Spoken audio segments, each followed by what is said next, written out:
Okay, so here we are. Kurt, man, it's so good to see you. How you been doing? I'm doing great. Life is crazy right now during COVID. Um, but I'm hanging in there. Well, what's going on in LA right now? Can you leave the house? Are you stuck at home? What are you doing? Yeah, in LA, masks were mandatory to go into any places of business. Then they became mandatory just to go outside. Period. Like no matter what you're doing. But then they opened up certain parks. So it's like, here's the thing. Anyone who says they know what they're talking about doesn't know what they're talking about.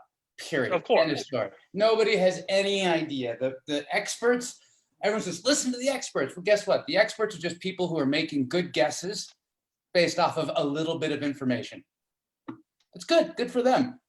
It's good. I mean, I'm happy to listen to experts, but I'm also happy to recognize that they're just humans who make mistakes. So when the CDC puts out one thing and the WHO puts out another thing and the president, for whatever the value that is, says another thing, and then Pelosi says another thing, you're like, so basically it's listen to your own side and hate the other.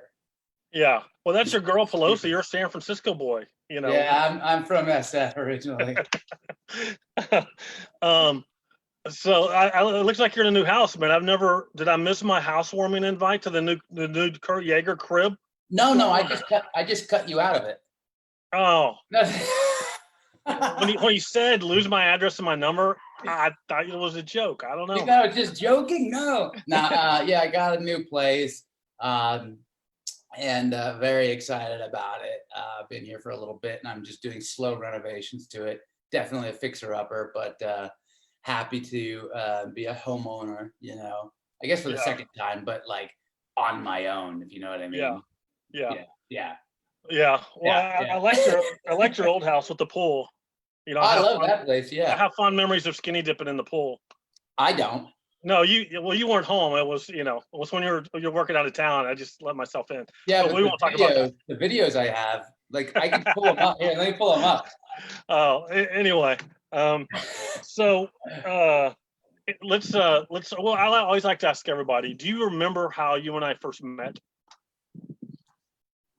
I think you and I first met through Brian Krause. Through Brian, friend of the show, Charmed star Brian Krause. Yeah. And I can't remember if it wasn't golf, because that's what Brian does, and I know you do that a little bit, but no, Brian's like it, but we met through something Brian was doing. It wasn't his birthday, because we've come together for his birthday before. Yeah. It might have been either like a poker event or it was the Hollywood hike. It was a Hollywood hike. Okay. Now, do you remember what that app was called? It predated like all this Facebook Live and it's still out it was there. Super cutting edge.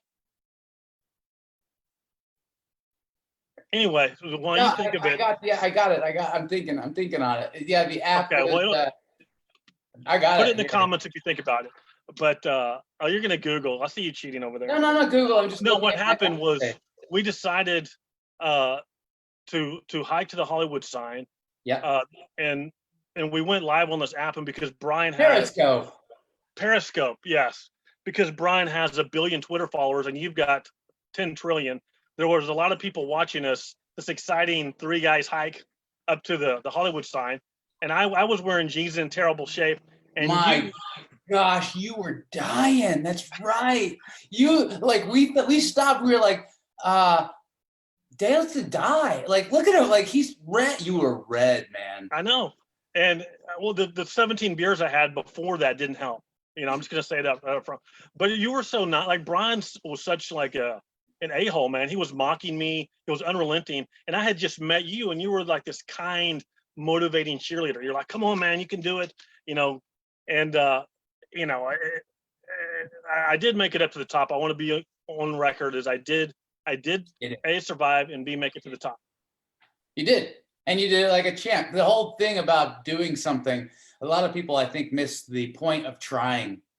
The point of trying isn't to get success.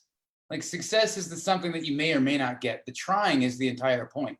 Like if you struggle your ass all the way up that mountain, you claw your way to the top and you get to the top, that to me is more impressive than an Uber athlete doing it again. Congratulations, you were already training for this. Who gives a shit? Like you went up and were like, and fought your way to the top. That's tenacity. That's what I like. I care about effort, not accomplishment necessarily. Yeah. And if you're just tuning in, like Kurt is one of the most inspirational people will ever meet or hear from. He was a pro athlete and a great professional actor. You've seen him on Sons of Anarchy, Quarry, NCIS, just a whole laundry list of things. And he's a great actor. And we're going to get into all his inspirational tales and stories. But first, Kurt, I want to ask you, growing up in San Francisco, what was that like for you? It was pretty cool. I liked it because I grew up rough. It was during like when Bloods and Crips were at their top. So, rough neighborhood, a lot of fighting, but still a lot of fun. Grew up riding bikes, like kind of just doing it on my own before the X Games even existed. So I was just figuring it out. Then I met another kid who rode bikes, and then another, and kind of grew my circle from there. But I lived next to some protected land at the time. And so I could build like dirt jumps. And so I was in the city kind of a thing, but I was outside the city. It's like called South San Francisco. So it's not San Francisco proper, but it's like, I don't know, 15 miles away, 10 miles away. So it's a suburb, but it's a compact suburb. And, foggy, nice. The difficult part is, I grew up where it was like, during the punk scene, during like NorCal rap scene, like Too Short, Digital Underground. Hell, I even listened to Paris, who was like, like anti-white, pro-black, black power. And I was still good music. But like, it was an interesting place to grow up because you got a little bit of everything. I grew up Christian. I grew up like Southern Baptist in San Francisco. So you got one thing here and then you got the opposite here. And it's almost like you could take the bad from both and be really provincial about your thinking, or take the good from both and realize that there's value in everything and every type of thinking. So I think it set me up to be very, like the word multicultural is silly. I think it's more like multi open. You're just kind of like, the more you learn, the more you realize you don't know. The more you realize you don't know, the more you're open to being wrong. The more you're like, I don't know what it's like to be there, as opposed to assuming you do. So I think it set me up good to be able to relate to anybody in almost any situation. I didn't grow up with, money. And so it was like, all right, so, I didn't grow up poor, but I didn't grow up, so I could relate. And I had friends who were really, really poor, and they were like best friends. And I had other friends, who lived further south on the peninsula who were super rich. Mm-hmm. Well, what made you, because look, I grew up in Houston, where I'm actually at now. I made the ramps. I'm jumping my BMX bike, I'm clearing, I don't want to intimidate you, but I'm getting 1.5 feet, 2 feet off the ground. Okay. What and half? So what made you think, like at that time, that you had the talent and skill? Like, what did you have to push you? Because we thought we were good. We were all terrible. But what made you differentiate and be like, I could be pro in this? And again, like you said, the X Games hadn't been invented yet. So how did you elevate yourself? Yeah, like pro, it wasn't, it was a thing, but it wasn't like a popular thing. 80s BMX was huge, and then it died off a little bit. But it was more like the corporate scene died off, not the real riders. And then it had a rebirth, with like rider-owned brands. And then it got more and more corporatized again. But I don't know. It's for me, it was the one thing that I could do where I was fully accepted for who I was. No one cared about any of your differences. Like BMXers don't care your age, race, color, culture, background, gay, straight. We just don't give a shit. We don't care. Like if you're trying, great. If not, and if you're a wannabe, just come on, move on. Like stop posing. That's all we cared about. Like we didn't care if you were good. We didn't care. But if you said you were good and you weren't, It's like you're posing. If you were really good and you were a jerk, you're a poser. It was just like, you know, you just had to be like down.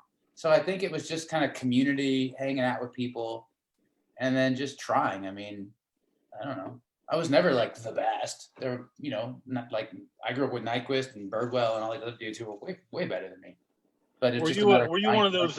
Were you like an adrenaline junkie? Was that part of it?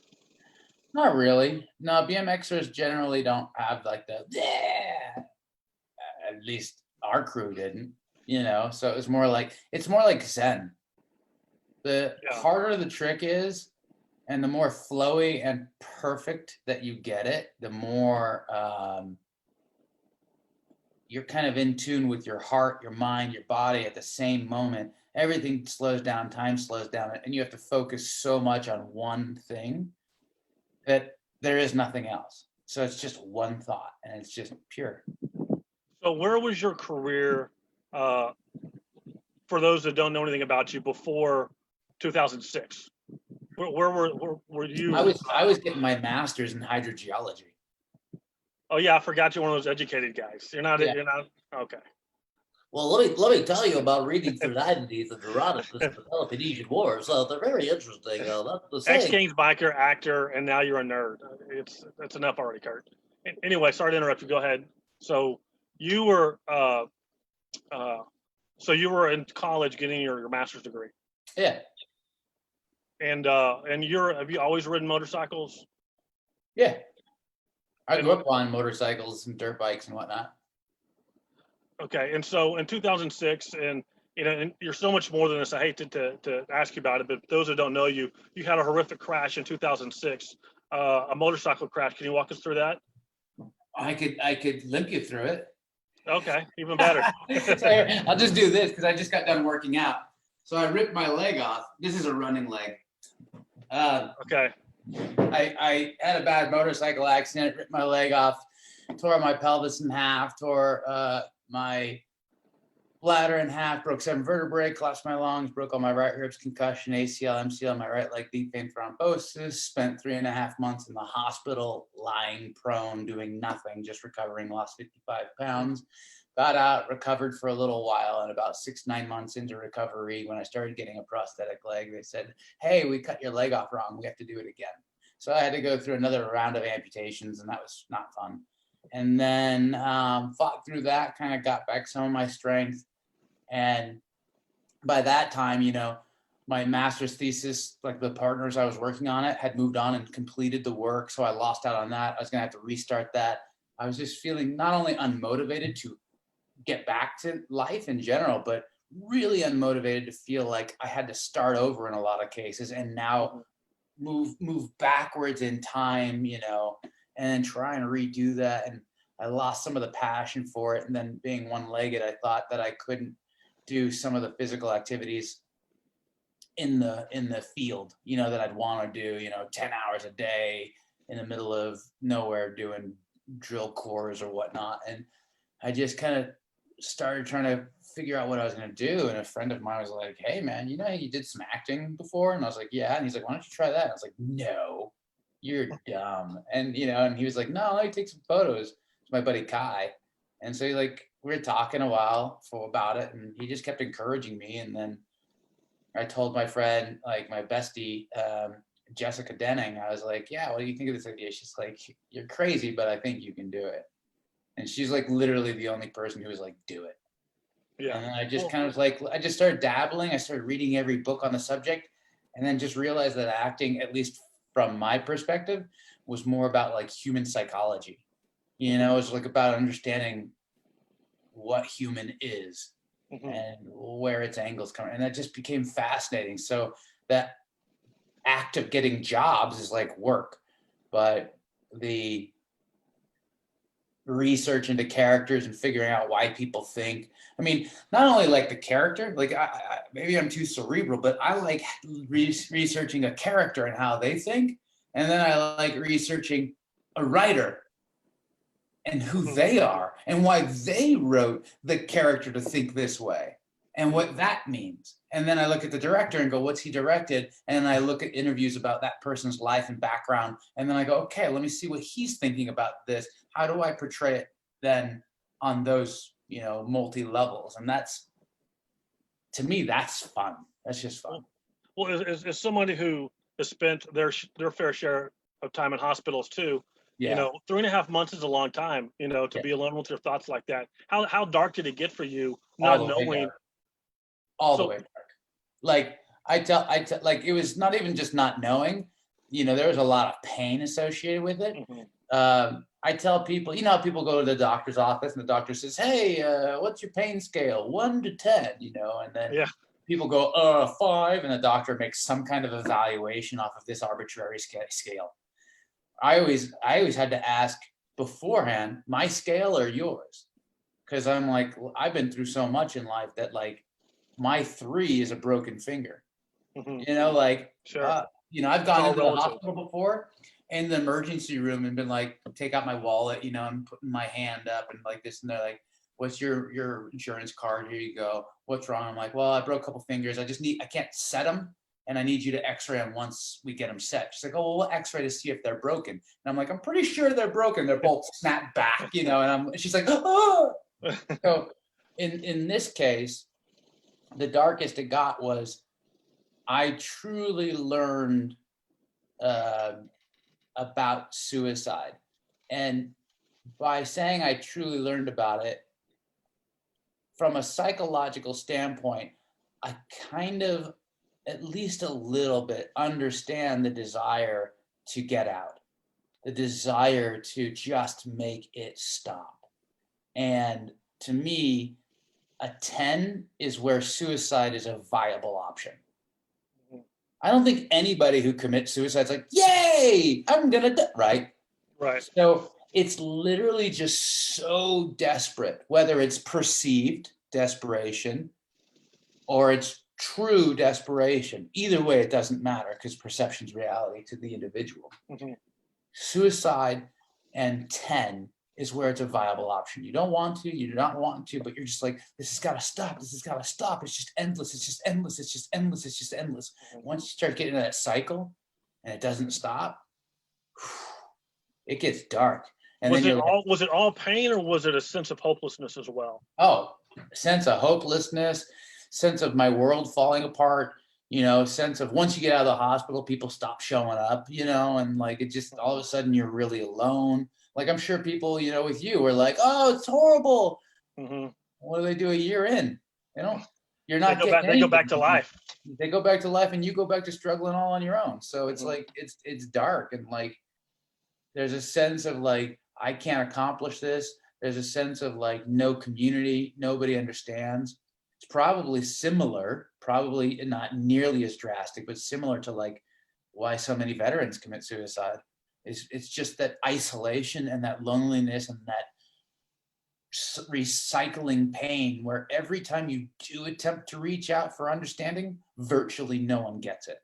And even the people that do can't explain it because it's not really well understood. And even if it is, we're not supposed to talk about it. Mm-hmm. So you're really talking about a dark spiral that's hard to get out of. Really. So how did you? At what point did some sort of motivation kick in to help pull you out of that spiral? Honestly, my belief in God has a big part to do with it.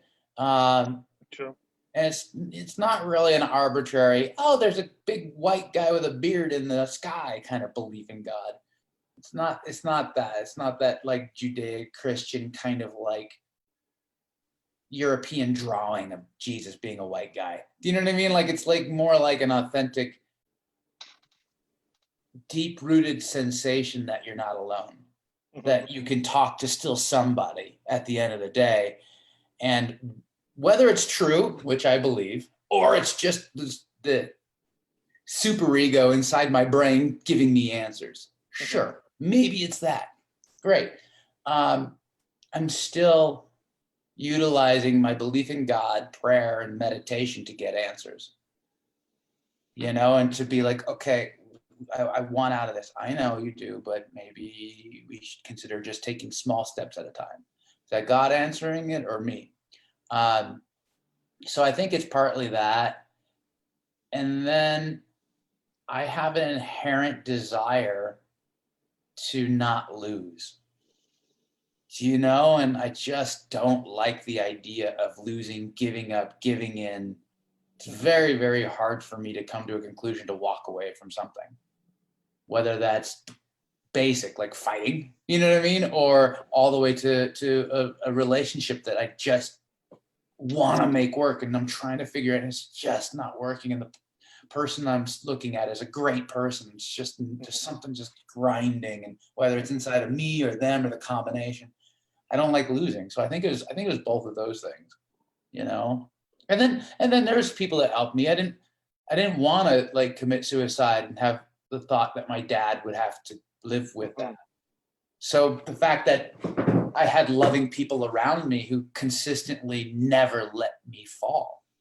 You know, my friend Carl and Mel ended up doing like a campaign fundraiser for me that helped me with some of my bills.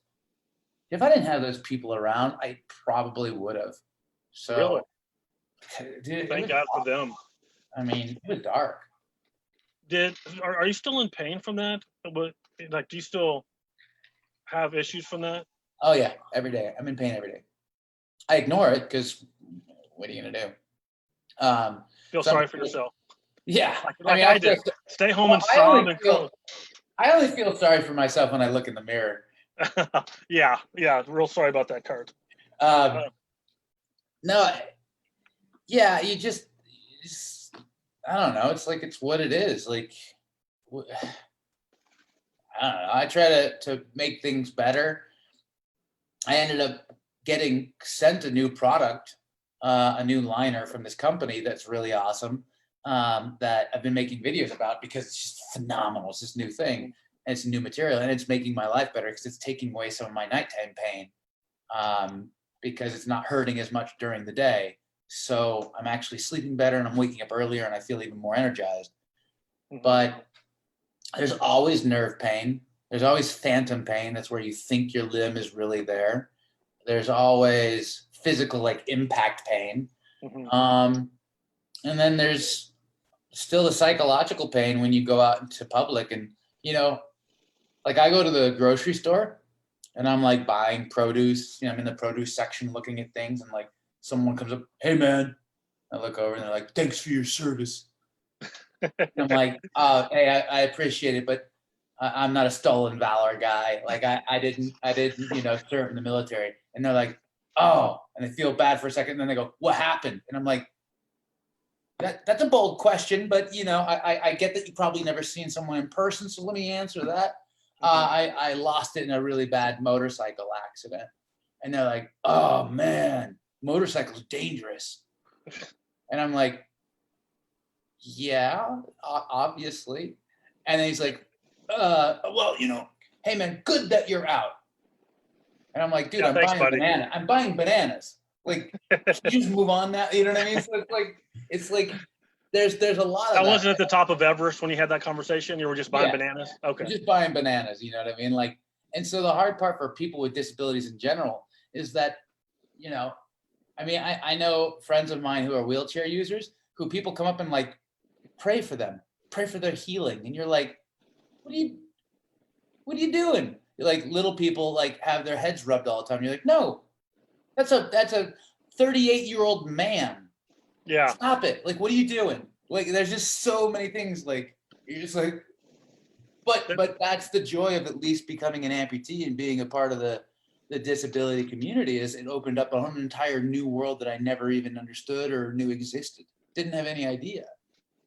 That's fascinating. Was it hard for you to get back on a motorcycle? Yeah, still is.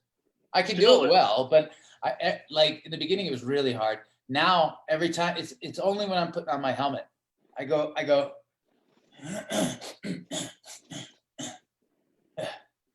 get a little bit of PTSD every single time. Really? Just a little bit. Then I get back on and go, cool, all right, ignore it, move on. And do you ever think about not riding again and just driving a Volvo like the rest of us? I mean, I have a Corvette, so. Well, you probably drive that 180 miles an hour, so. Dude, I've never been over 173. Anyways, no, I I don't think I'll ever stop riding motorcycle until my body gives out. I'm not really worried about dying or getting more messed up. Motorcycling is like a part of who I am, and if I'm not gonna live part of life, then there's no point. It's the same reason like you date, you get hurt, and then you try again, right? Like the psychological pain of dating doesn't necessarily and shouldn't make you stop dating. Mhm. Yeah. So those of you that are watching, if you have a question for Kurt, you can leave it in the comments, and I'll try to get to those towards the end. And one thing that I know about you, when I think of Kurt Yaeger, I think of discipline. You know, I've been around you when we're having fun, you got to cut it short because you got to go work out. You know, we're having Mexican food for dinner. I'm on my 4th margarita. You're having 1. You know, you're so disciplined with how you approach your life. Where does that come from? I think partially my dad. My dad didn't drink. My dad didn't smoke. My dad didn't curse. Like his biggest curse word I've ever heard him say was asinine. That's the big one. You know, I mean, we didn't even say fart in the house. Oh, We used other, words like froggy or stinky or something. He didn't like vulgarity. He thought vulgarity was a simplistic tool of the mind to usurp a good lexicon. mm-hmm. You know what I mean? Like, so he just didn't appreciate it. And I watched him not behave differently in public than he did at home. Like his yes was his yes, his no was his no. So it's like there's a certain level of discipline to that you just kind of learn inherently. Mm-hmm.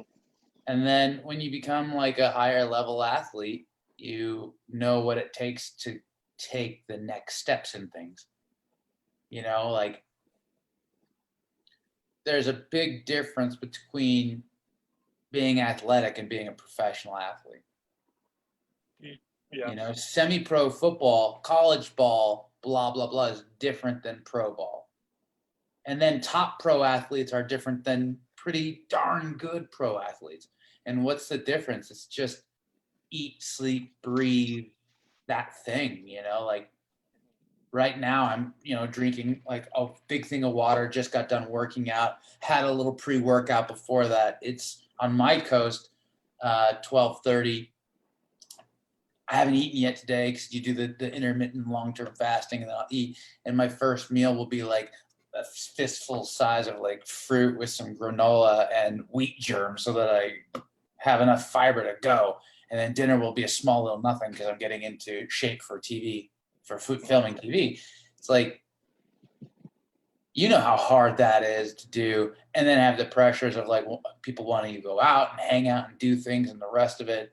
Mm-hmm. And then everyone else getting to enjoy it. But it's like, well, what are you going to do? Yeah. Halfway, full way? And again, those of you that are watching, if you get a chance, go to YouTube and watch, Google Kurt Yaeger and watch what he does on this bike. You know, it's incredible to see what he's capable of. So after the accident and the X Games, I'm pretty ignorant to how that all happened. You know, that whole world. Can you walk us through that before we get into your acting stuff? Like BMX stuff? Yeah. Like it's just ride by. I mean, it's like different. Like a lot of people think that it's like these big teams and groups of people that do it. It's a very individual sport. When you're riding, you go to a contest, you definitely want to win. But if someone does a better trick, you're pretty stoked. You're like, man, that was so good. Dang it. All right. And most people like each other. So it's competitive, but it's like one-upping each other. And then you high five each other at the end, like, dang, that was good. Where like football is like, that's my enemy. Like, I don't get it, Like in football, for instance, not to pick on football, but in football, the enemy is defense. And defense sometimes wins, sometimes loses, hits, sometimes they miss, blah, blah. In BMX, the defense is concrete. It never makes a mistake. You know what I mean? Like it always is just there and hard and sucks. So it's like the enemy is totally benign. It's something else. And your friends are the ones that encourage you. come on, do it, try it. Oh, you got this, or you won't, like all these different things that go into it. So it's more communal, and it's not like we're all best friends, but there's a lot more respect between people because you're all trying, and you all push each other to the limits. Because if you push someone to a further limit, they're going to push you. Yeah. And it's just kind of like everybody's, elevation goes up with everyone getting better and trying more. So it's very communal. So 3.5 months in the hospital, the darkness is lifting months later. And your friends had encouraged you to try acting. How fast did that happen for you? How quickly did it take you to where you felt comfortable and you were booking jobs?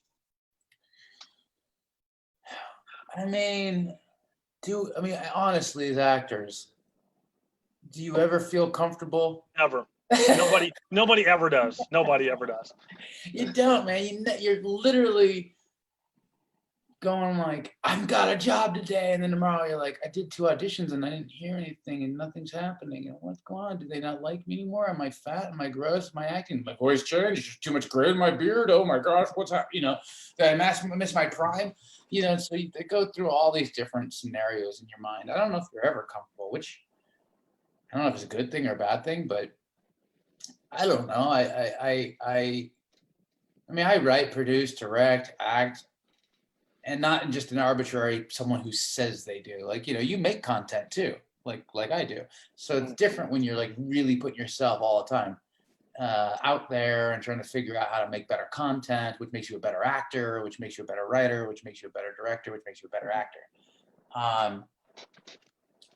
I think I book enough things that I'm comfortable, with my career. I'm working on a couple of shows that I'm developing with showrunners, and we're pitching them around town, which every actor does at some point. But these are legit shows, and I'm either the lead in one or one of an ensemble. Getting to that point is where I think I'll start not feeling comfortable, but I'll feel at least like I ticked one major box. Like I made a show, got one on air, was a leading character or one of the 5 leads. That feels really, really not good. Like, it's affirming.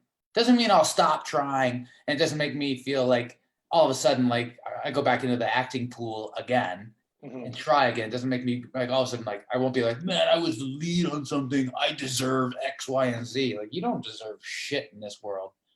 You keep trying to get it. And so like after that, it'll be instead like I want to try and play a character that's completely different from what I did for 5 years. Well, that's a big mistake that we see people make all the time, is they have a little bit of success and then they start thinking they're somewhere where they're not, and then it just goes downhill. But anyway, I think I'm the only guy on the planet who hasn't ever seen Sons of Anarchy, probably because I auditioned for it. I gotta go. I auditioned for it and they rejected me like a couple times, man. I didn't have what it took. You're too hardcore. Yeah, too hardcore, man. And so that's what I think of when I think of you. I guess, is that what you get most recognized for, and how did that actually come about? I get recognized for Sons. I get recognized for the NCIS franchises because I've done all 3 now in big arcs on each one. So it's a huge show, like the biggest show. So being on that with a good arc, a lot of people like will tune in from it and be pretty excited and recognize it. But then I did this music video for a band called Rudimental called Waiting All Night. That music video has over 200 million views. 200 million views. That's crazy. It's insane. And too bad you don't get residuals for YouTube music videos. Well, when you're a co-producer. Oh, when you're a co-producer. Oh, I'm sorry. I thought I was just talking to a star. Co-producer. Yeah, buddy, you get that right, or else this interview is done. Thank you for indulging me in my stupidity. Yeah, so like I get recognized from a little bit of everything. But I'm not really like wholly recognized.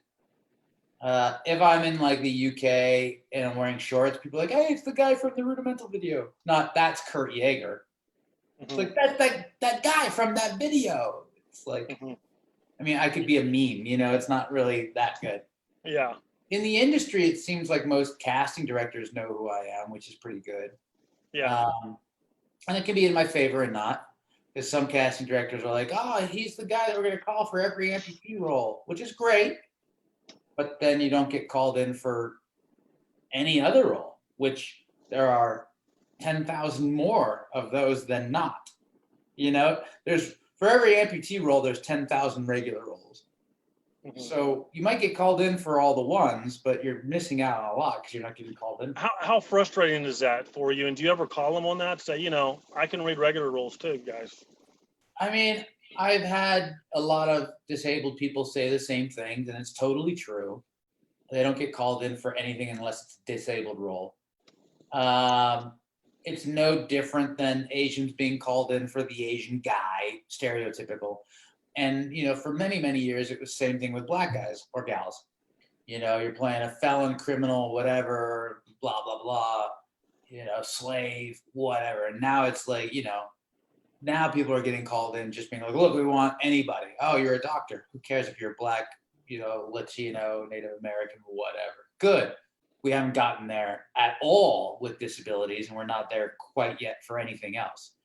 You know, Pacific Islanders have the same issue. You know, Asians still are kind of, you know, on the upswing of diversity and inclusion, but people with disabilities are significantly more left out than anybody else right now. So it's frustrating, but at the same time, I do work more than a lot of people. So I don't want to be ungrateful. You know, oh, I want more. What I'd rather do is keep what I have going. I still want a couple more opportunities for, you know, the roles that aren't calling for someone with one leg, that are like, you know, series regular stuff, feature film level stuff. I don't care if we use my leg at some point in the future. I'm a storyteller. That sounds fine to me, but bring me in for the regular stuff and we'll play later. But what I really want to have happen is if I can keep myself going the way I am and get to do some more opportunities, I really want the door to open up to other people with different disabilities than I have, because they're not being seen at all. Like, you know, an amputee is a pretty common disabled character. Amputee, wheelchair user, blind, deaf. Okay, what is that? Okay, what about all the other disabilities? What about all the other like nuances? Yeah. You know? And then a lot of characters are written, oh, I'm so sad, my leg's gone. Yeah, and that's the whole character. And that's not fun for you. Well, I mean, I can do it well because I lived it, but I just relived that part of my life over and over and over and over and over and over. So it stinks. But then it's like, it's more like, you know, and I'm working on this right now, but it's like, it's like, there's so many more nuances to the story that if a showrunner came along or a feature film writer and said, I want to incorporate your story, let's sit down and do like a 2 or 3 day, you know, conversation about what you're doing, help me write this, and I'll add in the most unique story angles that you've ever had in your story. And I write, you know, I got a script on the blacklist, so I write well. But the idea is I'll help you with it if it's for me. And if you want, and if it's not an amputee role, I'll still help you with it to make you write a fully formed character with disability. Like that's why like most white guys who wrote black characters wrote them from that outside perspective. It was like, yo, dog, what's up?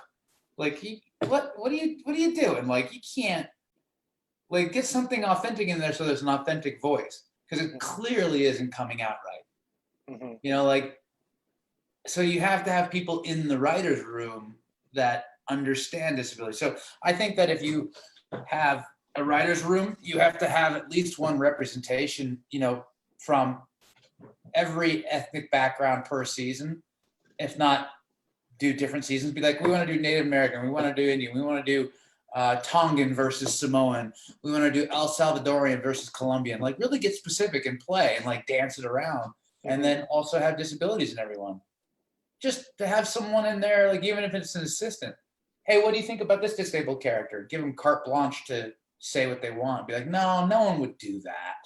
Or I wouldn't do that. Like, I wouldn't appreciate that. You know, it's always like, it's just written from an outsider's perspective. And it's just falls flat a lot of times. There's very few people that write a disabled character fully formed. And most of them either are disabled themselves or grew up with a family member or dear friend with a disability. So they can write it from an authentic place because they know someone personally that they spent more than an afternoon with. Right. I want to circle back to Sons, because that show at the time, especially, was at the top of popular culture. I mean, it's one of those shows everyone's talking about it. It's a water cooler show. And did that change your profile in Hollywood at all? And what was that like booking it? And how did that change your career, if at all? And what was your character? What was your character? Greg the Peg. He was one of the club members.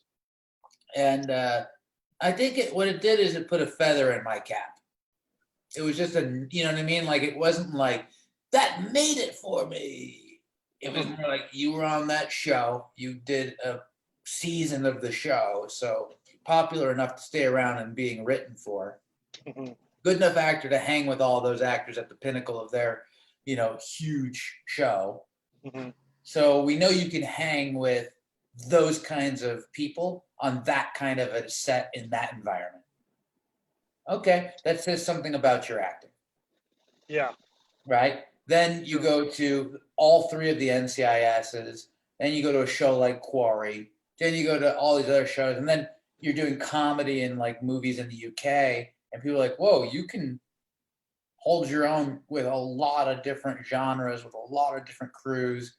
You can come in and bang out like a huge 1-episode arc where you're in 45 minutes of the episode and it's 46 minutes long. It's like a huge kind of a thing. Or you come in and do a 1-minute part and crush it and make the audience sad. Like I did what show was that? The Rookie? I came in, blown up guy, searching for my lost love, one scene, crying, weeping, die. And like Nathan Fillion and I did the scene together. Halfway through it, when they were, you know, turning the cameras, Nathan was like, he looked at me, he's like, dude, you're gonna make me cry. Like, oh my gosh. And he got up and was like, talked to Bill Johnson, who was the director, and said, can I see his audition tape? And saw my audition tape on set and was like, geez, this kid's good. You know what I mean? Like, and then Bill came up and told me all that. I was like, dude, you're killing it. And to be able to come in and take, you know, 4 lines and crush it is also another feather in your cap. So I think Sons was just another, like, you're a good actor, you're a good actor, you're a good actor, you're a good actor, you're a good actor. Which I think lets directors, producers, writers, and casting go, okay, we've got these couple of actors. I know Kurt's work. I trust that he's a professional and will be able to hang and go and do the job. And so I think that's what Sons really put me on the trajectory of being able to collect those feathers. Sure. It was like my first big feather. Yeah. It's always good to get that affirmation from people in the industry that you respect, to know what it takes. You mentioned Quarry. That's the Texas cicadas. I can hear them. They're going. They love that sound, man. And props to you for knowing there were cicadas and not locusts. Yeah. So bonus points for you. That's the nerd in me. That is impressive. So you mentioned the show Quarry. What was that was a great reviewed show. You had a nice part in that, and then it didn't last very long. You know, and you get something like that, and then and it gets good reviews, and just how disappointing is that, man? Heartbreaking. That was so on HBO, right? HBO Cinemax. Okay. You know, because at times Cinemax owned HBO, and Cinemax is gone, right?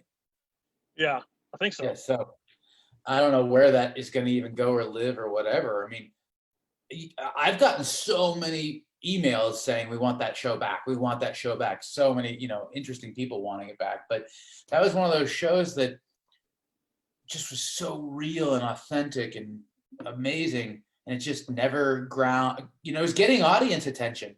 But in terms of like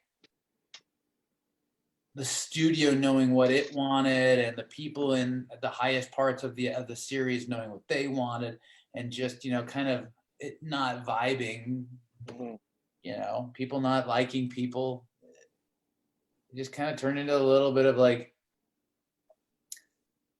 ego fest, I guess, and just kind of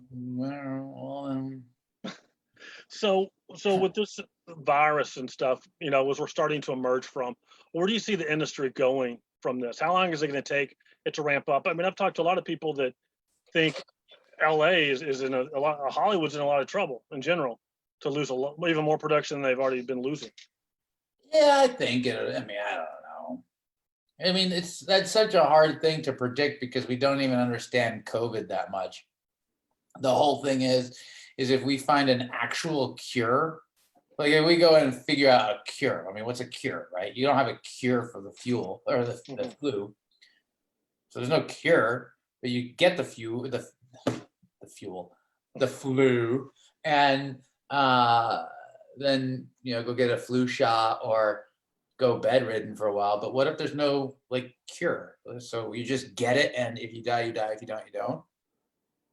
I can't really make a prediction because I can't even keep track of which numbers are right. I mean, you got someone in, the left in Florida who's like, look at the people in Florida. They fired that girl for manipulating numbers, and she was fired for so many other things. And then in Colorado, they're like, oh, the doctors are manipulating numbers. We got to figure this out. And they're like, well, maybe they are, maybe they aren't. I don't know. So do we even have real numbers? And then everyone puts out statistics, and you're like, do you know that 98% of all statistics are bullshit? You know what I mean? Like, Yeah. That's another statistic, right? Yeah. So it's like, it's just, I don't know, man. I really can't predict. Like, okay, how about this? If it's as bad as some people believe it is, then it's going to hurt Hollywood, and everything's going to keep grinding to a halt every time that this comes back and comes back and comes back. If it's not as bad as anybody says it is, then everything will go back to normal within a year or two. And everyone will be like, yeah, stop wasting my time, which is unfortunate because then when a real pandemic comes, like a real one, that starts wiping out like polio. Yeah, when something comes through that legitimately wipes out 4% of everybody, not 0.08% or whatever it is, like legitimately starts wiping everybody out, then we're all going to be like, oh, it's fine, and then it's going to get worse. So people are going to be like, oh, that was Henny Penny Chicken Little kind of, and not know that they should be careful this time. Yeah. Hopefully what this has done is make people realize what is important, friendship, interpersonal relationships, what they value, their time, but then very significantly being prepared. Like, don't dick around. Like, be like in LA, we live in earthquake country, so you should have preparations. Just have some water, like put water, like 10 gallons aside. It'll cost you $40. Go get a bunch of water in a good container and put it on the side of your house where the sun can't hit it. Great, you got some water. You got it there for 2 years. Just be prepared. So industry-wise, I think everything will come back, and there'll be restrictions on how close we can stay to each other and what we can do, and how, I don't know how that's going to work on a set, because how there is no time. I mean, every time there's like a sexual harassment thing, we're going to pay attention and make the sets closed so that no one can see your penis. Bullshit. 30 guys are standing there with cameras the next day. No one cares about actors. We're the meat puppets. We're talking props. Yeah, talking props. No one cares. Like, it's go, go, go, go. And then you're the most important. Now get out of the way. Yeah, exactly. Well, yeah. Well, Kurt, I've had you almost an hour, and I sure appreciate your time. Is there something that you can talk about, that you can promote, that you have coming up after this pandemic? Yeah, well, I've already filmed in the new show, LA's Finest, is coming out in January. So I'm going to be on that for a bunch of episodes. And then I'm going to be hopefully going to film Another Life on Netflix when this COVID thing opens up and I can go to Vancouver. I've been shooting a web series called Tommy and Bobby, which is a stupid series about two guys who drink beer in their mom's basement from Boston. And we shot 130 episodes. What? Yeah, it's insane. It's like SNL skits, like Wayne World. So every episode is like 1 to 5 minutes max. Oh, And but we wrote 390 pages of dialogue. So it's like 5.5 feature films of writing and shot it all. Like we're in post right now. So we got 10 editors working on it. And it's so stupid and so non-PC and so funny. And like Key and Peele rips on everybody and just takes the piss out of everybody. Yeah, that's it. I'm working on another new series with a couple brands that I might be doing shortly. We'll see if it turns into something. okay. All right. Well, man, thanks so much for your time, man. I've been trying to get you on here for a little while. Take care, and we'll keep in touch, man. And I'll see you down the road, buddy. All right, brother. Look forward to seeing you. Okay. Take care. All right, bye.